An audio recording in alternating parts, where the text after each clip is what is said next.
Hi, I'm David from Feedback Loop, and today I'm going to walk you briefly through how Feedback Loop works.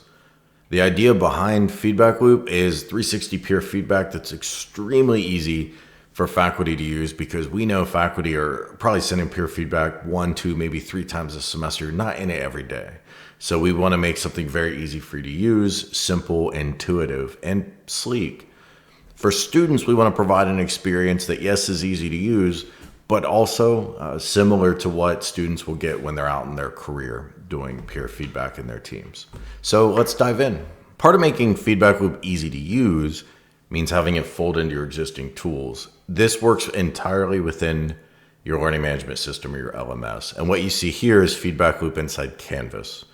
You can import your student roster and teams with one click. That brings everybody in. And this does support courses with multiple sections. I just have one section in my demo environment here, but you can have multiple. And once the teams are in Feedback Loop, you can make changes here if you need to, but you don't have to. For most faculty, it's just going to be clicking it, bring everybody in, and you're good to go. Next, let's talk about setting up and sending your surveys. In Feedback Loop, you can build a template which you can send multiple times, and your school can have templates made available to everyone automatically, and then you can have your templates just for your course.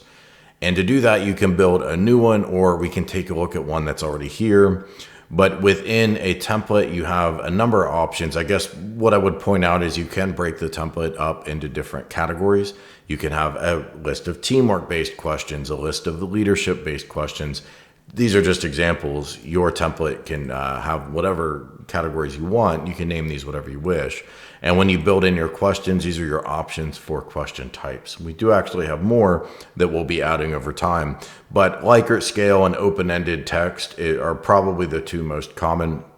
And when you build a new question, you have the ability to determine should it be just a general question you're asking the student, or is it peer feedback? So we have added clearly peer feedback are most questions and most templates, but we have added general reflection in case you want to ask the student just something about themselves or something about the course or something about just the team and project overall that isn't targeted to an individual.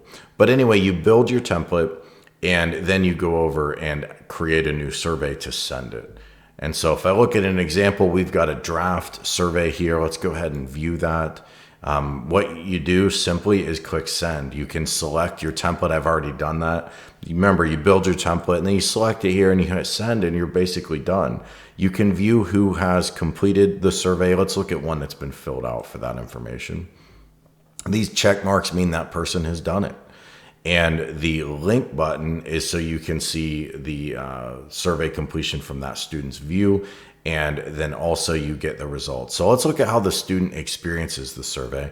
They're going to get an email notification. This is completely mobile friendly, and again, works very similarly to survey tools they're going to use in their corporate life. But you start by reviewing yourself. Now, I've already done this here. That's why this is pre-filled out. It saves your progress as you go. But it'll let you go to that next student to rate them, and then on until you've done everyone, and you can submit. And it won't let the student complete the survey until all required questions are submitted. For results, we've given you the results in three different layers. One is all results.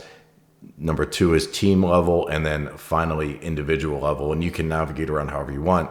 But let's look at all results at once. This will chart every single team in one view, and you can select an individual team to navigate to them, or you might say, look, I want to take a deeper look at team D. They're rated a little more lowly than everyone else. Let's click on that. And it's highlighting two students that are perceived as outliers among their team.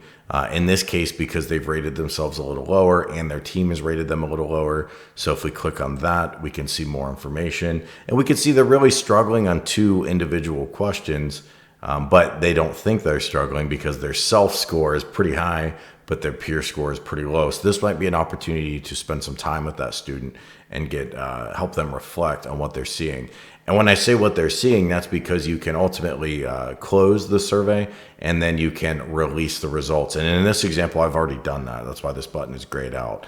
But that is going to share a professional report on that student's progress and their performance in the team back to that student. You don't have to share that report, but we think it's a useful learning tool so the student can reflect upon and learn from how they've done on the team.